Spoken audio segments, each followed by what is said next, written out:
Okay.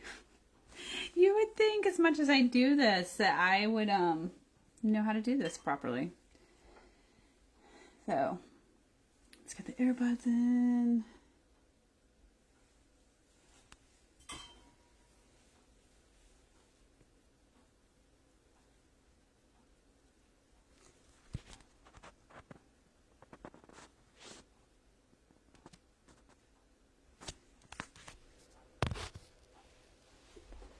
Where you at, Heather? Let's see here. There should be at the bottom of your screen. I don't know if it's going to be on your laptop or not. A picture of a little person. There you are. I don't see a way to join. I think it's because it's on your laptop. I think you have to do it via the app. And at the bottom of the app, it'll be a picture of like a little person and then a picture of a person on it. That's how you'll ask to be on.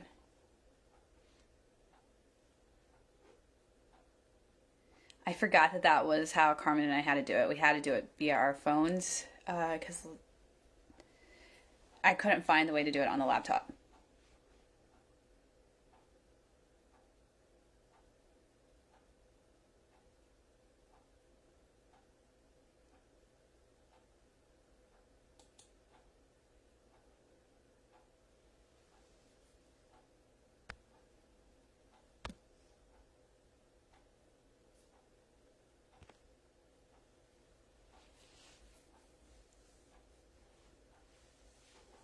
Oh my gosh, humans, sorry. We'll get our lives together. Uh, on the stinking app, there's filters. What? Much better than laptop version, especially when Kim has not taken the time to do her makeup.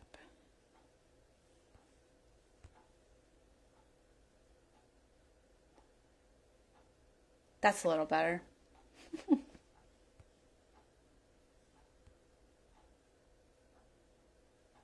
There's Heather.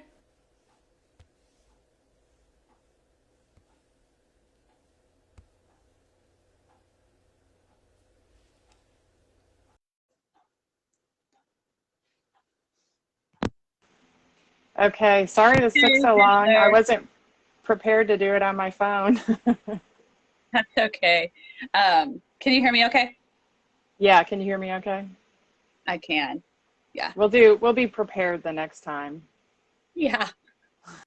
I forgot that it has to go through your phone. Like, yep, but that's it. So, Yeah. um, let's just start over, okay? So, Heather and I thought that this would be super fun each week to show up with you guys and just invite you to have conversations with us because her and I talk every week and everybody's like, this is a damn good conversation that so many Yes. people would like benefit from. So we're like, let's just let the humans join us. Um, so here we go. This is just Heather, two coaches, having real conversations. What are we talking about, Heather? So I thought that what we talked about the other night in the book club would be really helpful. In Kim's Thrive and Aligned Healing book club, we're reading this book called Living in the Light. And the author, do you know how to pronounce her name? Shakti Gawain. Okay. Yeah, it's such a good book. And what came up the other night that we ended up talking a bit about, and I thought, like, other people have got to be going through this and really needing to know that somebody else is going through it, is like how we hit a bottom at different periods in our life and we think that we're coming out of it, and then more things happen and we realize that we haven't hit our bottom yet. And there is a whole new bottom, and it can be super discouraging. Like, I just went through this myself, and I went through a lot of discouragement initially, and luckily I have tons of support. I have a lot of life coach friends and other close friends who know how to support me. So I was able to mostly pull myself out of the worst parts of it pretty quickly. But when we got talking about it and everybody on the call had experienced this, I just thought, like, we've got to talk about this so that other people who are experiencing it can feel it too. Yeah. Do you feel comfortable sharing? Like Yeah, what your absolutely. journey to the So bottom is like? my so I'm a coach that works mostly with parents who have a child struggling with addiction because I've gone through my own daughter's addiction. And that really brought up a lot of changes that I needed to make in my life. And it felt like I had reached some kind of bottom with that. And I had really started making serious changes in my life at that time, like really connecting with in myself. And, I'd stopped looking outside of myself for all of the answers. Instead of trying to control my daughter and her addiction, I started focusing on changing myself and healing myself. And I thought, like, oh, I've worked through this. Life is really good. I got to that sweet spot. And then, I ended up going through a divorce and moving and changing my whole life around. And that felt like a whole nother new low. And so I Uh-huh. spent the last year really intentionally healing from that. And I thought, like around the end of the year, I just felt really amazing and peaceful and happy where I was in my life. I mean, I clearly on New Year's Eve was having this beautiful night just sitting outside. My nephew was playing for us and it was nice. And I just thought, like, I'm really in such a great spot in my life. Like, I think things are really building up again. And then, like, it was just a few days later that I got the call to go back for my just routine annual mammogram, that I needed another one. And then it turns into a biopsy. And then early in February, I was diagnosed with early stage breast cancer. And then that felt like a slap in the face. Just like, are you kidding me? Like, I thought that I was rebuilding my life. And I've done so much work on it right now. So I'm kind of laughing and joking about it, but it's actually been a really painful process at times. And I go in and out of it. Lots of anger and unprocessed feelings coming up to be dealt with. But I had this belief that, like, once I started rebuilding my life, that it's just going to be this, continually rebuilding. There would never be maybe any hard parts about it again, but which I'm thinking now is obviously a belief that didn't serve me. But now I'm asking myself questions like, well, could breast cancer be part of rebuilding my life? Like, it doesn't have to be tearing my life down again. It could be a part of rebuilding it. And so I think thoughts like that need to be shared just as much as if anybody else is out there who's going through whatever your circumstances and you feel like you've hit a bottom in life and it feels like you're never going to get out of there, or you feel like you're coming out of your bottom and bam, there's something else. Like, there is, a way to work through it. And I'll talk about that a little bit more after Kim shares some of what she wants to share. But um, just, I think it's so important just to even for us to talk about it and say, hey, like, hard stuff like this happens and it happens to everybody. And we just have to be really intentional about how we go through it. Yeah, and I think we even have to like go back to this belief system that um well, as my brain's going back, it's like traveling. Like we have Right. this like belief system from childhood that bad things happen either because we haven't been good, or organized religion tells us like when you're bad, like God can't bless you, right? Yeah. Or you deserve these bad things. So then part of our brain goes to this place of like when like it's unhealthy for us to even label bad things happening. And then we have this expectation like, well, there's only a certain amount, and I'm really trying to be a good human, so bad things shouldn't happen. Instead of just seeing like the whole picture. The whole picture is like that is the human experience. Like both of us have been taught under Brooke Castillo, and Brooke is Right. like big on the 50-50. And there's not like half of life is good, half of life is bad. Like 25 years I get good, 25 years I get bad. It's like the whole journey. Like let's just say I live 90 years. The whole journey is always going to be sprinkled with salt and pepper. Salt being good, pepper being bad. Like there's always a sprinkling of both. And it's the Yeah. meaning I put around it and the expectation that like, why is pepper coming up? Like I've paid my dues in hell. Like I don't understand why there's another journey back down there at this point, you know? Yeah. Yeah, I agree. And sometimes we're not even really like, I know the life is 50-50, but that I'm having this subconscious thought that I wasn't even aware of because it wasn't a problem because everything seemed to be following that belief that I was having. Mhm. And obviously, it was a thought I was thinking over and over again. And so it wasn't a problem until my life wasn't following what I was believing. And then I'm like, oh, well, I see I'm having this thought that is not serving me at all. But life is 50-50. But yeah, sometimes I also think, like, when is the good 50 coming? But when I'm thinking that, then I'm missing out on all these beautiful times in between. Like sometimes the 50% could come like minute by minute. It can just switch back and Yeah. forth. Yeah. And we have this idea, I think, too, as you're talking, like the good 50 is like Disneyland.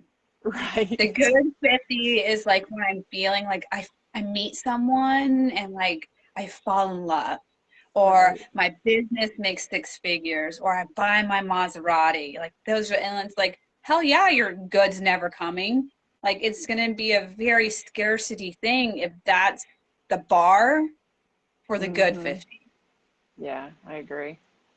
Yeah, and then we lose sight of just the moments of like that night when I described New Year's Eve, just being happy in that moment. It wasn't anything particular, just realizing how peaceful I felt. Like that's the good 50 instead of the false pleasure of a Maserati. Right. Don't be attacking my Maserati.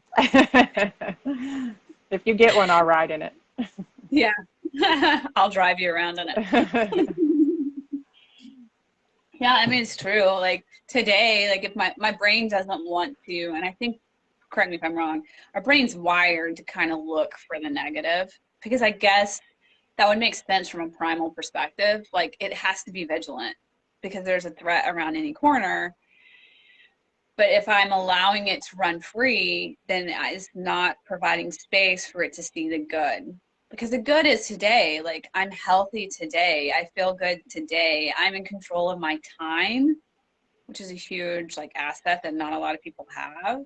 Right. Like this is the good 50. Then my brain just doesn't want to take a minute to pause and like recognize and say, oh, this is the good. Yeah, and then the realization that I had, like you said, like in this moment, I am healthy. Like nothing has changed since I found out I had breast cancer, other than I know that I have it. Like my health hasn't changed. I have a little less energy because of all of the mind management that I have to do around it. But other than that, I'm still really healthy. And a year from now, I'm going to have a totally different perspective on this situation. And I know that just like when I came out of my daughter's addiction, the all of the changes that it made me make in my life for the better. And this is already, breast cancer is already starting that. It's got me making changes in my life for the better. And I can only imagine a year from now how many changes I will have made. Like I've already made lifestyle and health changes. So maybe I could come out of this even healthier than I went into it. Like that's really a real possibility, but it's not something that is easy to think about when we're really angry and stuck in the emotions. Yeah. Well, and like how your brain right now is telling you, like, well, I could come out of this healthier. Like, you are already healthy. You just had a cluster of unhealthy cells, and you're absolutely going to be out of this healthier because you're more conscious now of your health and how to take care of it in a more conscious, healing way. Yeah, I'll never take it for granted again. I've already made huge changes in the products I use and the food I eat, and I'm sure that as I go, I'll make more changes. So, Yeah. um, but a couple of things like I was just thinking about like three things that are easy takeaways that really have helped me in this process. And one of them is just like allowing those really shitty, negative feeling emotions. Like we call them negative. I don't like using that term. I mean, I think it's just wanted or unwanted emotions, but each one of those unwanted emotions has so much to teach us about ourselves and what we need and like our unmet needs in life. And if we take the time to really process them, I think you can come out the other side with a lot of confidence in your ability to experience any situation or emotion. So that's one of them. The other big realization for me has been that I am not fighting cancer. I'm not fighting my daughter's addiction. I'm not fighting divorce or any other circumstance that happened in my life.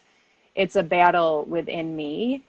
And the third part of that is the only way to win it is with my thoughts. Like my thoughts create my reality. And whether if I believe this is going to be a horrible experience, I will create a horrible experience. And if I believe that this can be a positive experience somehow and learn from it and grow from it, then that's exactly what I'm going to create. So anytime I'm fighting the circumstance of whatever's happening in my life, then I'm wasting so much time and energy. And I really need to be focused inside of myself because that's really where all the answers are. Well, I'm fighting, like you said, fighting the circumstance. Like I always go back to Byron Katie's quote.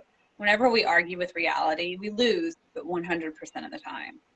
You're just wasting Absolutely. time. And I'm gonna be pretty feisty this weekend. Like I'm just gonna be like blunt about it. When you argue with reality, you're indulging in victim mentality. That's it. You're just saying Yeah. this isn't how it should be, poor me. And it's just saying, look, it's 50-50. This sucks. I'm going to feel the emotions, but what am I going to do next? Like, what are Yeah. the next steps for me? And like, I'm not advocating that you don't feel them, but I think a lot of us start like indulging in it. And like, we spend weeks just arguing with reality. Like, why is this happening? This shouldn't be me. Like, I remember when my home in Colorado was like our whole part of this town was flooded, right? And it was Mm-hmm. like lost everything. And I never once did a thought in my mind come to why me. Wow. It was always why not me? Like who am I? I'm not this special little snowflake that is exempt from the human reality. Like of course, I'm human living in a world. I'm subjected to things that are going to happen. Now, I did have a much harder time seeing like people would be really trying to be sweet, say to me like, "Oh, things are going to be so much better after this." Right? Like God's going to use this. He never takes things that are hard and doesn't use it to bless you. Like in the Mm-hmm. moment of that, like it's just like fuck you. Like no, this is really shitty and it sucks, right? But I also just did not go to a place of like why me? Like why not me? I'm a human. I'm just like 7 billion other you, and we're all subject to nature, and the body is subject to viruses and bacteria, you know? Yeah, I would say that for me, I had to allow myself to go to that victim place, but I Hmm. also know that I can trust myself to come back from there. Yeah. So if you don't trust yourself to come back from there, definitely make sure you have a lot of help and support as you're going through that process. But I had to go through those questions of why me to come up with, well, why not me? It could happen, like nobody deserves this. There's not one person that deserves it. There's never a good time for it. And so it was really important for me to learn about myself and really gave me a whole new understanding and trust for myself. But it was also just as important for me to come out the other side of that with really questioning the thoughts that were causing me so much pain and then seeing how I could reframe them in a way that served me. Yes, because you have this unique perspective because you're a coach, right? Right. Yeah. Like as we have all of these like our friends and followers or that aren't coaches, like nothing this doesn't say anything about them. This says a statement about our world and our society. they don't have the skills and the tool set to even recognize they're in victim mentality. So then to be even able to recognize it, acknowledge it, and feel it and move forward, like it it feels like reality. Well, yeah, I mean, our brain is very like it feels like reality because we have a thought, then it releases a chemical and it creates a real feeling in our body. So it doesn't matter if the threat is real or just perceived, like real feelings are happening in our body. So it's easy, our brain fakes us out really well. It's so easy to feel like, yeah, that thought is true. I can feel it in my body. I'm scared now, or whatever the feeling the thought created was. So it's Mhm. so easy to get stuck in that loop. But the beauty of that is we can also create a different feeling with a different thought. And then that's just as real too. Yeah, yeah. And that's why I get like not outwardly frustrated, but like as coaches, it's kind of like always having to explain our value, right? Like if I want a Louis Vuitton purse, which I don't, but if I did, right? Like I would go to Louis Vuitton store and not even bat it. Like I wouldn't question like why you're charging me $800 for this purse. I don't think it's I probably going to be more see than this. that. I don't know. I mean, that's like not why, right? Like I was like, oh, I want this purse with this lettering on it. I'm going to give you the money and not question it, right? But as coaches, like we feel like we have to like explain and validate and show the value of what coaching is, and it's like this is what coaching is. This is the asset. Like you either get to spend your whole life being deceived by your brain and it creating all these feelings of how you're perceiving the world and just subjected to all these feelings the world's creating for you in your brain and Right. just walking through it, or you get a coach and like shows you how to use your brain and how to like see these things and make conscious decisions that like, oh, I understand that this is a feeling and I understand it feels real, but I don't have to choose this. I get to choose differently. Yeah. Well, I mean, I had Why to be would you coached pay on for that? that. I like initially I listened to my coach for a long time before I hired her because I didn't understand. Or another trick our brain likes to play on us is that sounds great, but it won't work for me. And That's our right. brains You're special. Like yeah. work for thousands of us, but you're special one.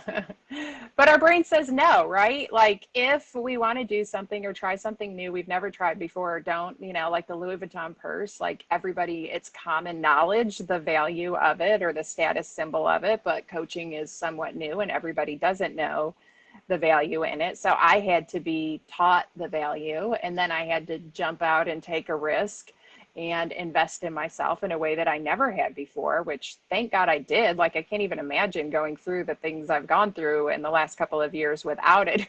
Knows where I'd be, but I still initially, I think that's why it's just not common knowledge like the purse. Yeah. A stupid purse. It's literally ugly because it's brown. But you want a Maserati. I do. It's Well, not I brown. I don't think I really have anything else to add to the conversation. Just summarizing that if you're experiencing this, then you're not alone. Like I love Kim and I both talking about these things, normalizing like everyday life that we're going through. But when we feel like a lot of pain, because it feels like we're in it alone. So if you're at that place where you're hitting this bottom, and you feel like this shouldn't be happening to you or you're never going to get out of it, like there are so many other people going through the same thing. Yeah. And to know that even though you think this is your bottom, it may not be. There may be another level of bottom. Yeah. Yes. But humans are resilient, like even though this feels really shitty and there may be another level to your bottom, like as humans, we're resilient enough that we can deal with these levels of bottom and know that we will come out however that path looks out. Like you may inchworm your way out or you may get help and have some tools and then you get to use a ladder to get out. Yeah. Absolutely. And reach out for help. Like, if you're feeling stuck, don't go through it alone. I have a huge support network, and I have no problem calling Kim and saying, I'm stuck, I need help, or one of my other friends, because I don't want to get stuck there. I want to keep moving forward. I can tell the difference of when I need to process and feel an emotion or when I need help because I'm stuck, but I never hesitate to reach out for help. Yeah. Yeah. I mean, if you can, you're going to suffer. So your choice is like, do you Right. want to suffer alone or do you want someone to help you through the journey? Yes. All right, friends. So we're going to do this weekly. Just going to Yep. come on and be honest, be authentic. I cuss. So if you got kiddos around, you may want to earbud it up. Yeah, I didn't know if Recently, Facebook would kick us off. So I was trying to keep I it. cuss all the time. Okay, So, good. All right. I'll just let it wide open next time. yeah, it's going to be me. The humans will like it or not. Right. All right, my friend. I'll talk to you All later. Guys, right. we'll see you guys next week. Bye. Bye.